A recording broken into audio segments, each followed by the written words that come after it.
Charlie Brown Christmas hit 1965 like a holiday special nobody asked for. Too slow, too quiet, too gentle for a world chasing louder cartoons. It looked nothing like the shows around it, and nothing like what TV wanted. But behind the soft voices and that trembling little tree, there was a battle the audience never saw. A sponsor who saved the special simply by refusing to interfere. Linus's Bible reading that almost vanished in the edit. And one quiet refusal that sparked an entire Peanuts universe. These are 15 weird facts about a Charlie Brown Christmas, where quiet beat the noise and the smallest tree shined brightest. Number 1. Schultz's fight against animation. Long before Charlie Brown took his sad little tree to television, Charles Schulz had sworn Peanuts would never move. No animation, no voices, no exaggerated slapstick. He felt the strip worked because of its quiet stillness, those wide panels, those clean lines, that soft ache of childhood he captured better than anyone. So when advertising executives approached him about animating Snoopy for a Ford commercial, he bristled. He expected rubbery limbs, goofy expressions, and the kind of cartoon chaos that would cheapen everything he'd spent years building. Then he met Bill Melendez. Melendez didn't try to reinvent Peanuts. He studied the strip like a language, the way heads tilted, the way silence worked, the way Schultz used white space like emotion. When he finally presented sample animation, Schultz didn't see a cartoon. He saw his world, moving, but still itself. That small moment of trust became a turning point. Without that commercial, there would be no collaboration, no Christmas special, no gentle jazz score echoing through living rooms for generations. Schultz never wanted Peanuts animated, but once he found someone who understood its soul, he opened the door to a holiday classic that animation alone could bring to life. Number 2. Willie Mays sparked the special.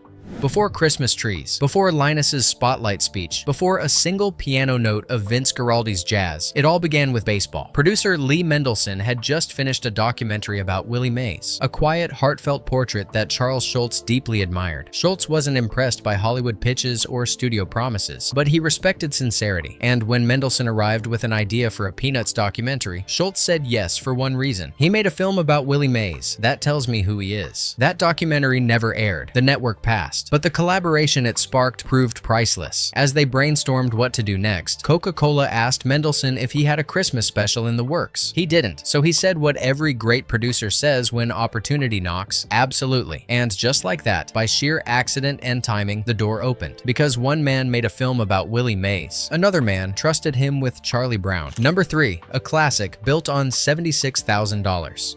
6 months, a shoestring budget, and absolutely no room for mistakes. That's what Coca-Cola handed the Peanuts team in 1965 when it agreed, cautiously, to fund the first Christmas special. With only $76,000 to work with, animator Bill Melendez's studio went into overdrive. They worked through a blazing California summer drawing snow, cold breath, winter coats, and brittle branches while the heat outside hit 90 degrees. There was no luxury of redraws, no time for polished frames. Every shortcut became part of the aesthetic. Sketchy outlines, gentle motions, and pauses that felt like the characters were thinking instead of performing. The network called it cheap. The animators called it survival. Audiences called it honest. What everyone expected to be a limitation, the small budget, the fast timeline, the bare-bones animation, became the thing that made A Charlie Brown Christmas feel handmade, intimate, and timeless. Sometimes the best art comes from having almost nothing and choosing heart over polish. Number 4. Schultz kills the laugh track. In the 1960s, canned laughter ruled television. If a child tripped, if a cartoon slipped, if a dog barked, a studio audience laughed, whether you wanted it or not. CBS executives insisted the Peanuts special needed it too. They argued that silence made scenes feel empty, that children wouldn't get the humor, that TV needed to tell people when to laugh. Charles Schulz stared at them, calm and unmoving, and said the one sentence that shut the room down: let the audience feel what they feel. When the executives pushed again, Schultz didn't argue. He didn't negotiate. He simply stood up and walked out of the meeting. That quiet defiance saved the special. Without forced laughter, Charlie Brown's world breathed. The pauses, the awkwardness, the loneliness, the sudden moments of warmth. Silence became part of the storytelling. It was an artistic gamble nobody believed in, except the man who knew that Peanuts had always spoken softly and trusted people enough to listen. Number 5. Jazz Schultz never wanted.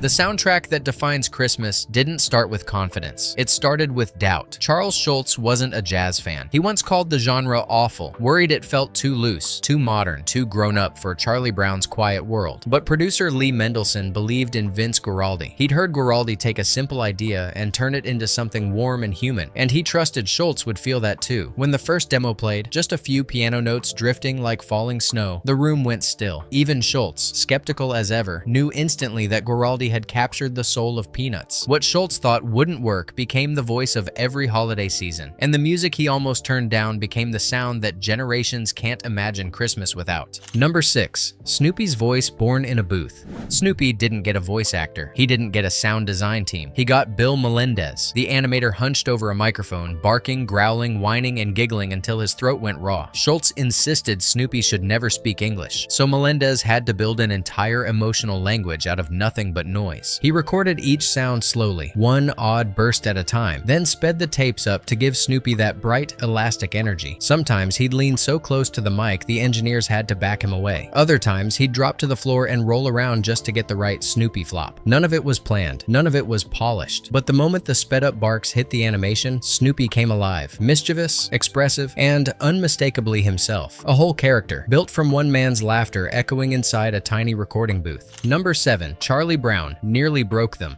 Charlie Brown may look simple, but animating him was chaos. Schultz never designed his characters to turn their heads, rotate, or move like traditional cartoons. His round face wasn't built to shift angles. His tiny arms were so short the animators joked he couldn't scratch his own head if his life depended on it. The team struggled for weeks trying to make him walk, talk, and emote without breaking the style of the strip. Snoopy, ironically, became the easiest character. His looser proportions let him bend, twist, and dance without rules. What looked like charming simplicity was actually a nightmare to animate. But those limitations became part of the special's warmth, little imperfections that made Charlie Brown feel human, not polished. Number 8. The tree mistake fans loved. Charlie Brown's tiny, trembling tree, the symbol of the whole special, wasn't supposed to change, but somewhere between two shots, it mysteriously sprouts new branches. Two different animators worked on the sequence, each assuming they were matching the other, and they weren't. When Schultz noticed, he winced. He cared deeply about consistency, and the growing tree felt like a small failure in a project he wanted to keep pure. But audiences never complained. In fact, they loved it. That little continuity error became part of the special's handmade charm, a reminder that sometimes imperfections are the heart of the magic. One wrong branch, one happy accident, and one more reason the world fell in love with Charlie Brown's Christmas. Number 9. Execs who tried to kill it. Halfway through production, the team was already exhausted, animating through the summer heat, racing a deadline no one believed they could meet, when a Coca-Cola executive showed up without warning. He watched a few unfinished scenes. No polish, no music, no timing, just rough pencils and quiet voices. He pulled producer Lee Mendelson aside and whispered that it looked like a disaster. He even admitted that if he told Coca-Cola the truth, the company might cancel the whole thing. So he said nothing. His silence was the only reason the project survived another week. Then came CBS. The network screened the finished special in a room full of executives who didn't laugh once. They called it slow. They called it strange. They said it looked amateurish, too quiet, too bare, too un-TV. One exec complained that Schultz's own name was misspelled in the credits. Another said his aunt in New Jersey didn't like it, as if that settled the argument. CBS declared it a guaranteed failure and pushed the team to make changes. But Charles Schultz refused, not angrily, not loudly. He simply said no and walked out of the room, the same way he had walked out when they tried to force a laugh track on him. And somehow, that quiet conviction carried the special to air. 1 week later, half of America tuned in, and every critic in that CBS room learned just how wrong they had been. Number 10. Half of America watched live.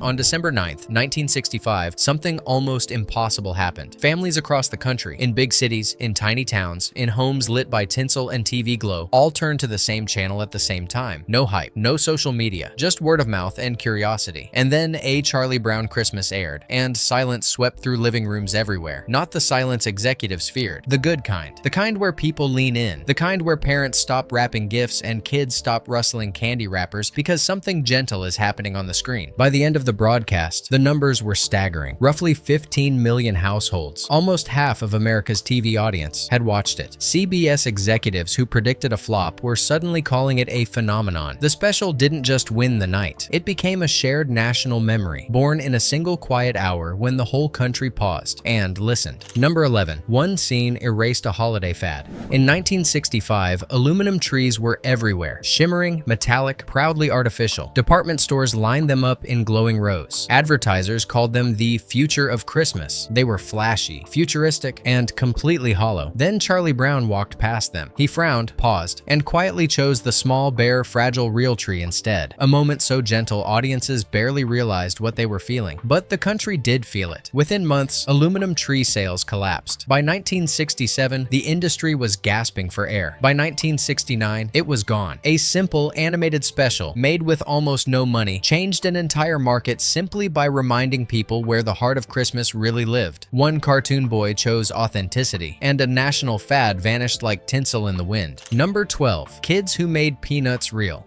Charles Schultz didn't want polished little actors pretending to sound like children. He wanted real kids with real voices and real hesitations. So the team hired neighborhood children, some from director Bill Melendez's own block, to fill the recording booth. They laughed between takes. They fidgeted with scripts. They asked questions no adult actor ever would. And that raw energy seeped into every line. But there was one problem no one expected. Several of the youngest kids couldn't read yet. When they saw their scripts, they froze. So Melendez sat beside them, reading each sentence softly into their headphones. The kids repeated the lines word for word. The pauses, the breath, the small stumbles, and those mistakes became the Peanuts rhythm we still recognize today. It wasn't training, it wasn't technique. It was childhood captured in real time, preserved in pencil lines, and little voices learning as they went. And that imperfect music became the soul of a Charlie Brown Christmas. Number 13. The gospel moment nearly cut.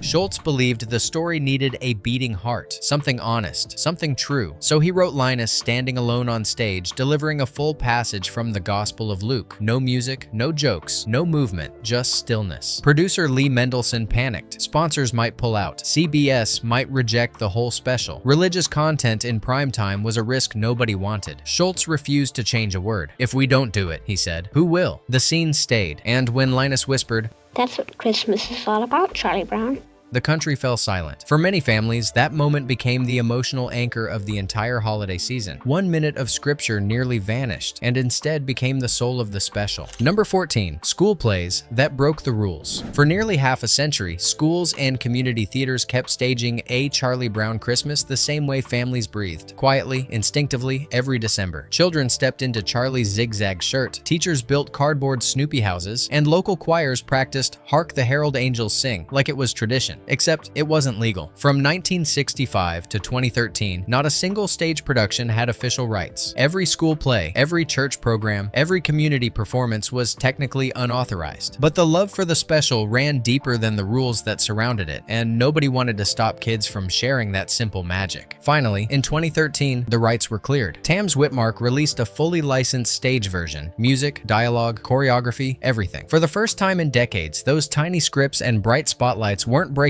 the rules. They were honoring the legacy that made Christmas feel like home. Number 15. How one hit built Peanuts seasons. When the special premiered in 1965, nobody expected lightning in a bottle. But that quiet, thoughtful, slightly melancholy half hour became a national event, and suddenly CBS wanted more, much more. So Schultz, Melendez, and Mendelson built a holiday universe. The Great Pumpkin, the Easter Beagle, Thanksgiving dinner, even deep cuts like Arbor Day and New Year's. Some were hits, some faded into the airwaves, but everyone carried a small piece of that original magic. The stillness, the honesty, the childhood perspective Schultz never lost. Together, they turned Peanuts into a year-round ritual. One Christmas miracle became a cultural calendar. And if this little Christmas story still hits your heart the way it always has, you can bring a Charlie Brown Christmas home. Just check the links below for the Blu-ray, DVD, or 4K. And if you want to keep the whole holiday tradition going, the full Peanuts holiday collection is right there too. Thanks for the support. It really means a lot. Now, let's step quietly back into the snow. Bonus fact.